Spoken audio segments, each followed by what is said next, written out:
Okay, so we're doing report cards in math. So we're going to watch a video. So I think everyone needs to turn off their mic for this, and it should work. And then I'm going to share my screen.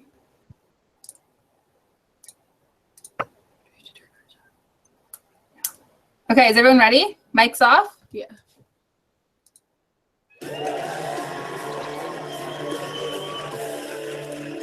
Watching Hugh Grant and his stutteringly pathetic charm is about as appealing to me as closing my scrotum in a DVD case. It will if you make them up to be especially nasty. Kate Hudson is a dead-eyed trash bag that smells like low tide. Greg Kinnear stars in Holy Who Gives a Shit coming soon. This is a stupid bearded sweater wearing dumb dork. Melissa McCarthy is the Medea of white people. Jane Lynch have bigger than Ultimate Warrior. Norman Reedus, I can fit 2 fists and a leg in my. Hit me up. Can you read the next part? I don't know how to Tony change Punch anything. in the font books is a neglected phrase. Use it today. Example, Margot Robbie deserves a tongue punch in the font box. Anthony Mackie is probably just angry that he looks like an aardvark. Judd Apatow has completely ruined manhood. Olivia Wilde's forehead is the same size as my left ass cheek. And I weigh 250 pounds. So I'll let you imagine just how big that must be. Paul Rudd is the most boring vanilla dude. You know, he just sits at home with his wife having a bland spaghetti dinner, talking about his day. That's pretty funny. Why does Ryan Gosling always look like he's trying to squeeze a bird out without making any noise? Has Zac Efron ever been in a film where he didn't play a total douche? I've never seen one of his films. I'm just judging by his face. Oh, how I loathe Nickelback. P.S. You want a sight? So Nickelback. Russell Crowe is delightfully paradoxical in that he is a huge with a small penis. Bryan Cranston looks like Jim Carrey impersonating Matthew McConaughey. All righty then. I keep forgetting that Sutherland isn't dead. Well, whoever wrote this, if it makes you feel better, it's not for a lack of trying. Oh yeah.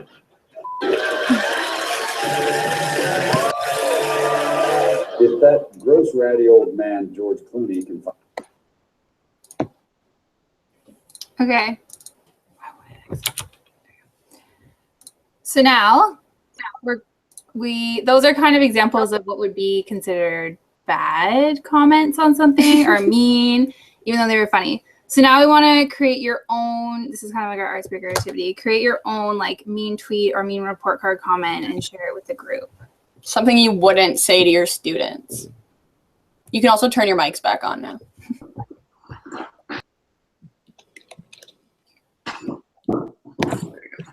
You just say like stop. Did you tape it? Are we supposed to say it? You can say it once you come up. You don't have to type it anywhere. That's fine. This work is garbage and shows little to no effort. Marking it was more than a chore. Yeah. I enjoy those. I don't even think I thought of anything that. I was more like, make sure you read the book next time. Okay. That. Yeah. Lucky, can you say mean things? I can't say anything. Failure at life. Okay, so these are all very good examples of things you would not want to say to your students on their report cards, especially because their parents would not be very happy. So now moving into the more serious stuff. So I'm going to share my screen again with you, and we have some examples of good report card comments, and we want to talk about why they're good comments. Okay? So here's this one. Just give you a second to read it.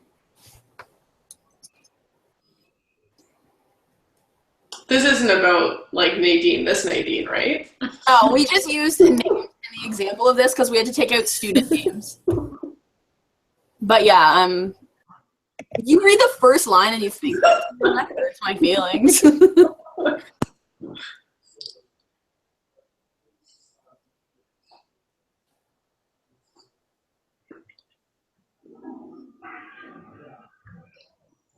So now the kids have to do it on paper.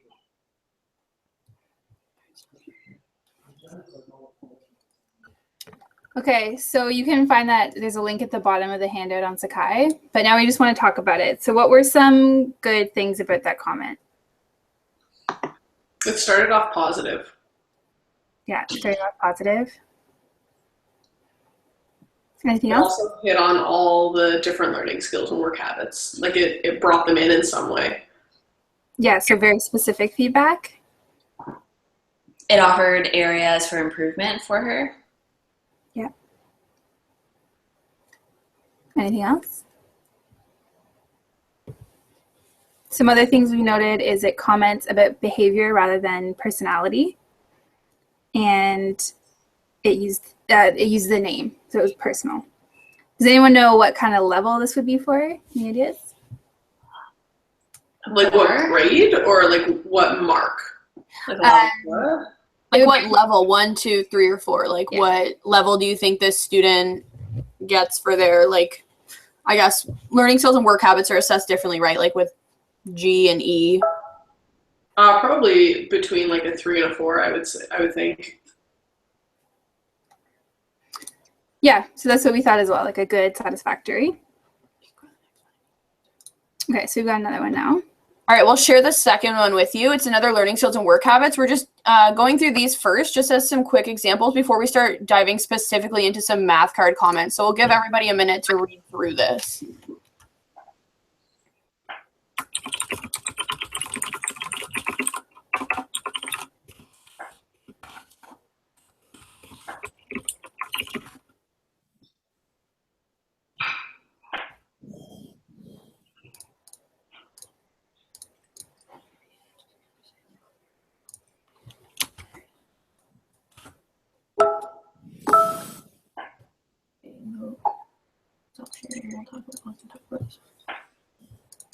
All right.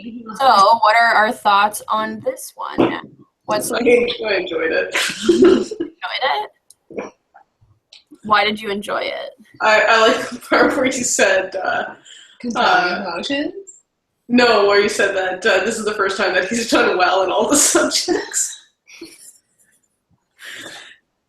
No, Yeah. again, though, like it's detailed. It tries to hit on everything. It's personal. It's specific. Does anyone know what level this student might have? These are actual, by the way, these are actual report card comments that went home to students in my class last year. I'd say maybe like a level 1 to 2, Okay, why do you think that, Syra? because it does say that he sometimes uses like aids to help him. He is doing better than he was before, but he's still working on it.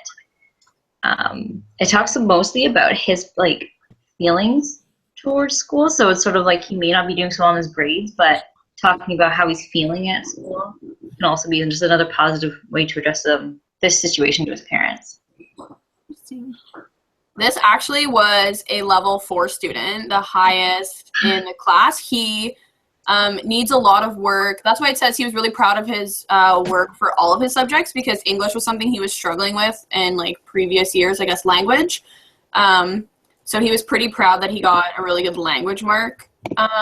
He has a lot of, this student, not Ken specifically, but this student had some more social issues and academic issues, but his learning skills and work habits reflected truly who he was. So like Megan said before, using students' names, comments about behavior rather than personality, and strengths were in there, and I identified next steps. So where it talks about controlling his emotions during group work and ensuring he is always working collaboratively with peers, rather than saying like he freaks out regularly at his peers, because that is the case with this student. He gets really frustrated with his peers, but he was learning to work on controlling his emotions. So those are just some ways that you can kind of spin, like we were talking about before in the first video, the mean comments or like personality statements into behavior statements.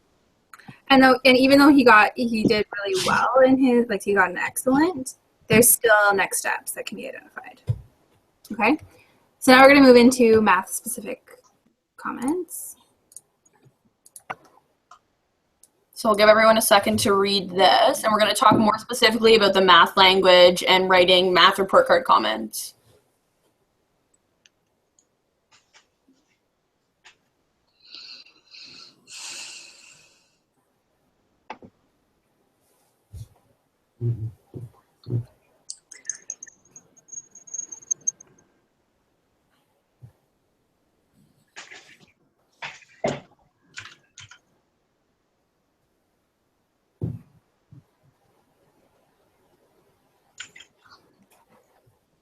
Okay, so you get the gist of that one. Does anyone have any comments about this comment? But yeah, it's a report card comment. It's a level 4, I think. It was really positive. Yeah, I think it was maybe a little bit too positive, because there's one point where it was like, she's like the one of the few in the class. Like, a parent would like reading that, but I don't know if that's appropriate to say. Maybe it is, but. Like comparing to the class? Yeah, I don't know if I would make a comparison to other students. Yeah, so it's definitely like a gray area of comments for sure. Anything else anyone noticed? The one thing I didn't like was that it mentioned her being speedy, and we had that whole like math module about how we shouldn't be like pressuring students for time. Mm-hmm. Yeah, because like speed doesn't show like how like a higher level of understanding. Yeah. Okay, so not equating speed with knowledge. That I noticed that just after that it said they're practically falling out of their seat. I would possibly just reword it saying she's eager to share good findings with classmates instead. Just keep more professional. Yeah. I think I should. I caught most of that, I think. So those are some really great comments. I like how people noted the part where it says her calculations are speedy. This is where report card comments, there are the gray areas because, and someone also mentioned about one of the few in the class that can do something. These report cards generally, like, they go home and students don't often share them with each other. And if they do, like, I know this student in particular wouldn't share these comments. Yeah, Ken's saying more professional language. Yeah. These report cards, when they were brought to the principal at my school, I'm not saying this is right at all. This is just like a real example of writing report cards. The VP and the principal both loved these report card comments because they were more personal and down to earth, the way that the associate interacted with parents and students. So I think it totally depends on what your situation, how you situate yourself with your class. And the calculations are speedy. I think that was put in there. Lucky made a really good point saying, like, that's nothing to do with the knowledge the student has, but this student in particular, like, really takes pride in the fact that he's really fast and accurate at his math. So And if he is, you can't deny it. Like, he's fast. You can just mention he's fast. Yeah. A couple of things we wanted to point out too is the fact that it's very specific in terms of curriculum expectations. So representing a set of data clearly justifies the choice, that kind of thing. So, like, very, very, very, very specific language. Yeah, even though it's like down to earth, how Nadine was saying, it still uses like the math terminology. Like, it talks about perimeter. I think it was like something about transitions as well. So it's using that right type of language, which maybe the parent wouldn't 100% know, but it's important. Like, they're not just going to say like, oh, you know, you can't just make up words. Yeah. Kind of idea. Like, I think it's important that they're using the math specific words the same way that you would do for science or social studies. Yeah, for sure. And one other thing I wanted to know is the terminology. So if you look at our webinar notes, it talks about like appropriate terminology and indicators. And I know in class it was saying like it's not as critical anymore, but that's like definitely an awesome place to start from. So the indicators for Level 4 are like high degree of effectiveness, thorough, that kind of thing. So saying something like the student is like falling out of their seat with excitement might be a version of like personalized or friendly, like parent-friendly language, rather than just saying like this student meets this specific expectation with a high degree of effectiveness. Because some parents might not understand what that means, but a comment saying like your child was so excited to answer this math question and they did really well through this example might help the parents understand a little bit better. Okay, so now we're going to do one last one, and then we'll just skip our very last one because of time.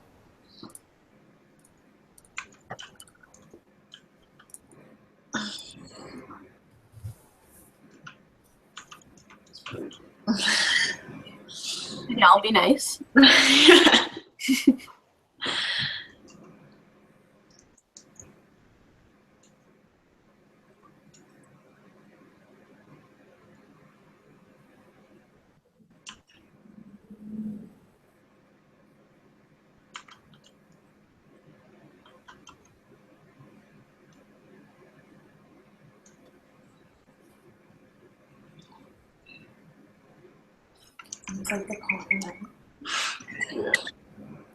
Okay, so what were some thoughts or comments about that?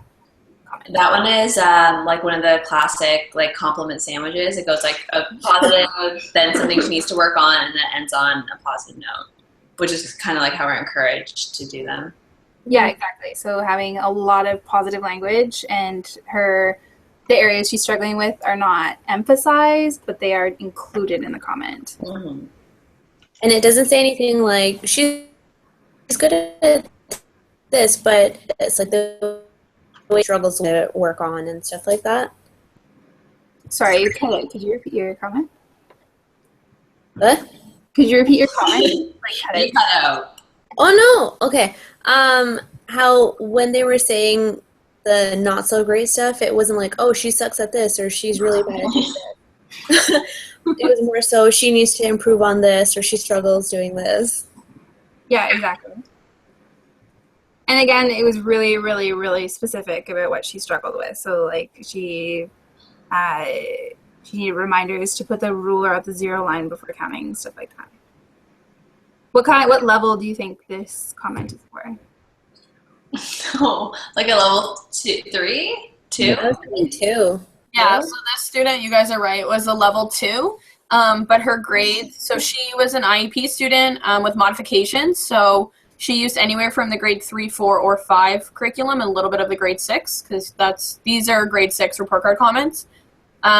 So for example, like her number sense and numeration, she got a C+, her measurement was an A-, her geometry and spatial science was a B+. So I mean, her marks were kind of all over the place in her math understanding, and these comments kind of reflect that, showing she obviously has some strengths, but there are obviously some weaknesses as well that she needs to work on.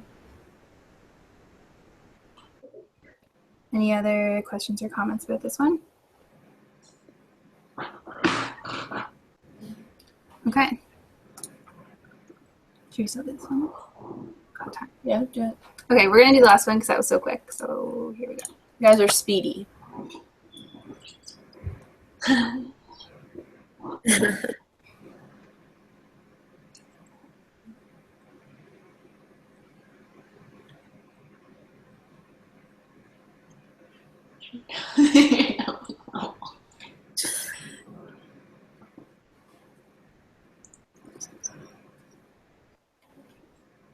This sounds like me in math in real life.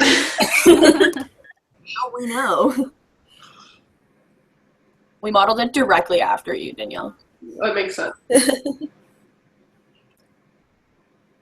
All right, everyone had enough time to read it? All right, so thoughts, comments about this one?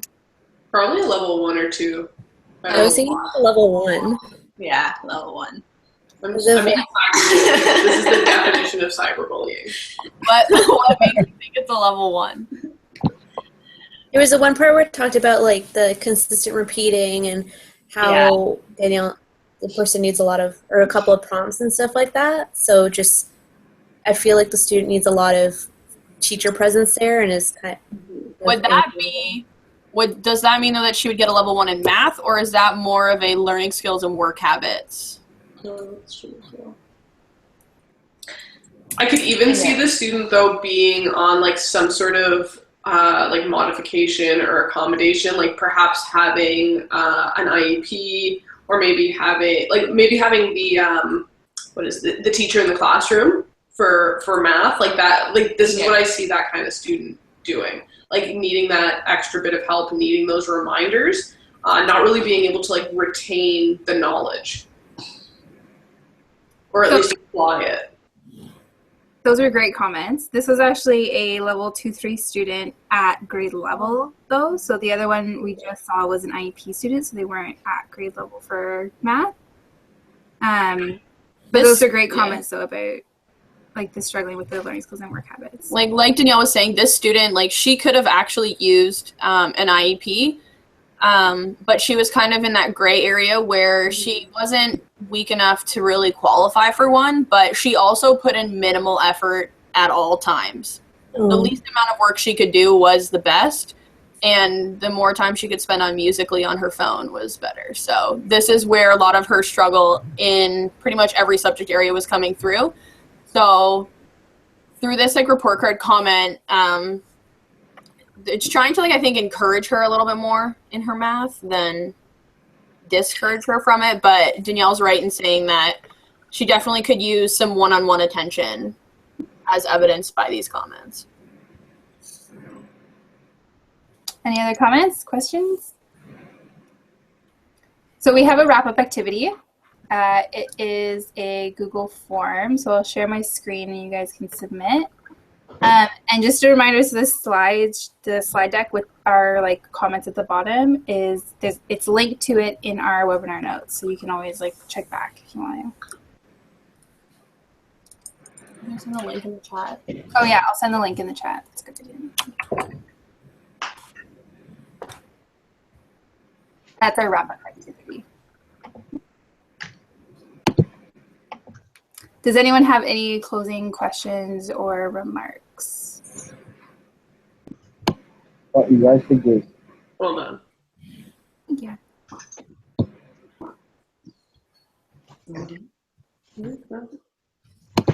I liked it. I guess this is our last webinar, right? Yeah, we're done math. We don't have class on Tuesday. We're completely done now, guys. All right, round of applause for everyone. Yay, we're all done. So once you guys are finished that, I guess we'll just finish the broadcast now and you can submit it, and awesome sauce. This is the link for Sue, right? No. No, that's our like wrap up. It's like reflection. Oh, okay. Sorry. It's not like we're gonna like mark you on anything like that. But it just like helps you reflect on what you learned and help you in your own report card writing, some reflection, because I know you're going to want to write reflections when you're writing report cards. Absolutely. All right, it's been great. Bye, all. Bye, guys. Have a good night. Bye.